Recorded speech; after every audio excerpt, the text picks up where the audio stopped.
In dieser Folge paddeln wir bereits bei Mondlicht raus ins Meer, um große Wellen zu jagen, ohne zu wissen, wie groß sie wirklich werden würden.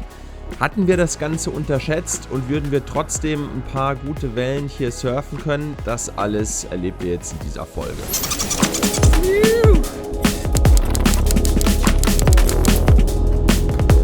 Guten Morgen, Freunde.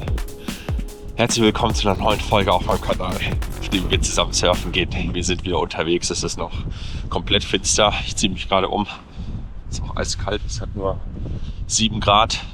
Hinter mir geht die Sonne auf. Ganz langsam, das wird noch ein bisschen dauern. Aber vor mir scheint der Vollmond, wie ihr gerade auf der Anfahrt schon gesehen habt. Und das ist doch super, um jetzt noch surfen zu gehen. Wir gehen bei 4 bis 6 Fuß und 13 Sekunden an den Reef Covered Beach Break. Ich denke, das wird ganz gut werden. Ich habe meinen Helm mitgenommen und kann die weißen Schaumlinien hier von oben sehen. Es ist schon ziemlich groß, so wie es aussieht. Das werden wir uns gleich angucken. Das heißt, ich ziehe mich fertig um. Mein Wetsuit ist noch nass. Das ist richtig kalt, aber das ist so das, was richtig Überwindung dann morgens kostet. In den kalten Wetsuit reinzusteigen, der noch nass ist, dann warm zu werden. Und wenn man dann warm ist, ins Wasser reinzugehen. Na, ist gut zu sehen, ja. Bei dir auch? Ja, kalt ist geworden. Es ist arschkalt schon wieder. Fucking hell. Ja, ballert gut. Ja? Aber läuft schön der A-Frame. Ja, Leute, könnt ihr jetzt nicht sehen. Ihr könnt nur den Mond wahrscheinlich sehen. Ja. Vollmond. Ja, geil, oder? An und rein.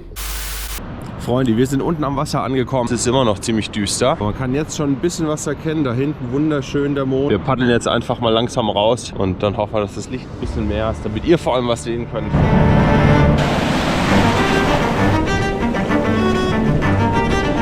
Die erste Challenge wird sein, jetzt hier überhaupt rauszukommen. Das ist das erste Ziel für jetzt. Raus, paddeln, rauskommen.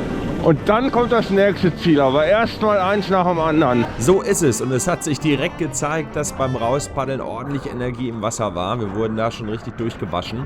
Im faden Mondlicht bleibt auch noch nicht so viel zu sehen, was es besonders gruselig macht, denn jeder Duck Dive geht erstmal ins absolut dunkle Unterwasser.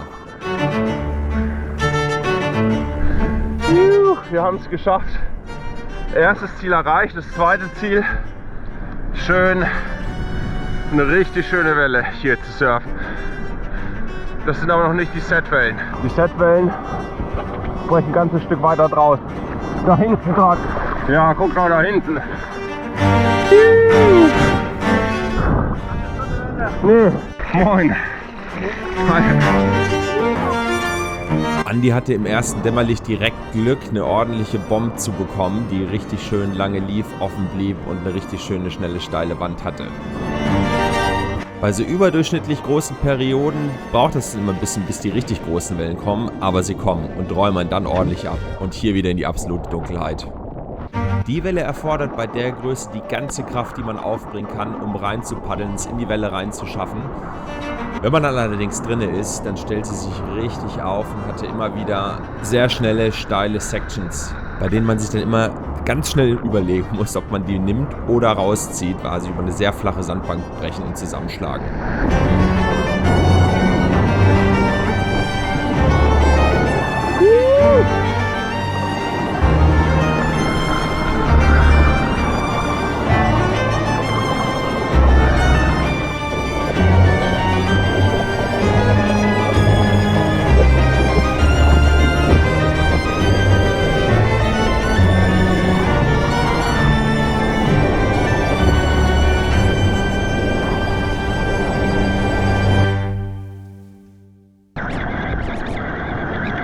An so einem Tag ist es oft eine ganz, ganz schmale Linie zwischen zu tief sitzen und abgeräumt werden oder den Meter zu weit draußen auf der Schulter der Welle zu sitzen und nicht reinzukommen, wie jetzt hier. Wenn wir es aber reingeschafft haben, dann waren das mit Sicherheit mit die größten Wellen, die wir bis dahin gesurft waren.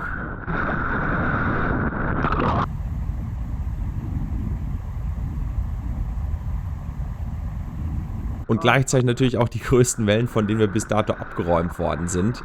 Denn die großen Cleanup-Sets kamen natürlich auch immer wieder regelmäßig vorbei. Mit zunehmender Flut wurde dann die Session immer schlechter. Die richtig guten Wellen wie die hier, die gab es dann nur noch sehr selten.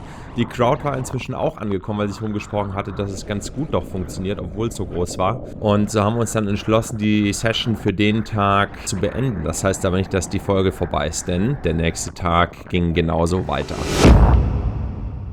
Guten Morgen, Freunde. Wir sind wieder am gleichen Spot. Wir springen jetzt nochmal rein, wie gestern. Hoffen, dass der Spot ein bisschen länger gut bleibt. Gestern war er am Anfang richtig gut und dann nach hinten raus wird es immer schlechter. Wir machen eine schnelle Session. Vollmond, eigentlich gleiche Bedingungen wie gestern. Das dachte ich zumindest. Allerdings hat sich sehr schnell gezeigt, dass die Wellen doch nochmal zugelegt hatten. Die Energie war mindestens gleich geblieben, aber die Größe wurde mehr und sie wurde dann direkt von Anfang an ordentlich abgeräumt. Die Setwellen, die durchkamen, die ich eigentlich nehmen wollte, die bewegten sich so schnell und waren so fett von außen, dass es sehr schwer war, von außen überhaupt reinzukommen. Mit dem Brett, das ich dabei hatte. Es immer wieder versucht, richtig schon von Anfang an Gas gegeben, ausgepowert, sich immer wieder neu positionieren müssen. Und dann entschlossen, tiefer zu sitzen, um sie zu bekommen. Dann allerdings richtig kritische Take-Offs. Sehr schnell, steil und hohl. Aber das Erfolgserlebnis ist dann doch geschafft zu haben. Und dann natürlich immer wieder neue Clean-Up-Sets. Ein richtiges Workout, Freunde, ich sag's euch. Und das mit der Session vom Tag davor noch in den Knochen. Da brennen die Arme, da brennt der ganze Körper. Aber es lohnt sich. Für die Wellen, die dann funktionieren, war es einfach ein Traum. Und damit jetzt erstmal rein ins Edit, genießt die Session.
Wie durch ein Wunder hatte ich in den ganzen 2 Tagen an dem Peak keinen einzigen Wipeout beim Takeoff gehabt.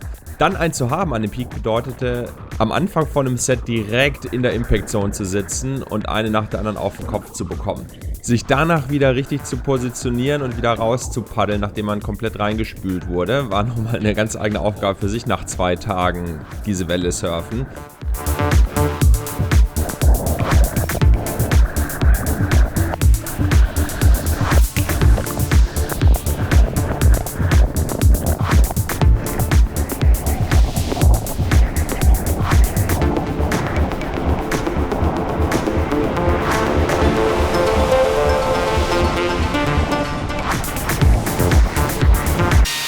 Freunde, das war die Session, 2. Tag. Der Forecast hat genau gestimmt, so wie es angesagt war. So hat es hier auch dann richtig gut funktioniert. Richtig schön clean, gute Größe, ordentlich Energie im Wasser, aber schön offen geblieben, die Wellen. Wenn ihr wissen wollt, wie man den Forecast nicht nur liest, sondern richtig interpretiert, sodass man sich die ganze Fahrerei und die ganzen Spot-Checks sparen kann, dann klickt mal hier den Link im Video. Mission accomplished, war richtig gut. Ich hoffe, euch hat es auch gefallen. Und wenn es euch gefallen hat, dann abonniert den Kanal. Dann nehme ich euch bei der nächsten Session wieder mit. Also, macht's gut. Bis bald.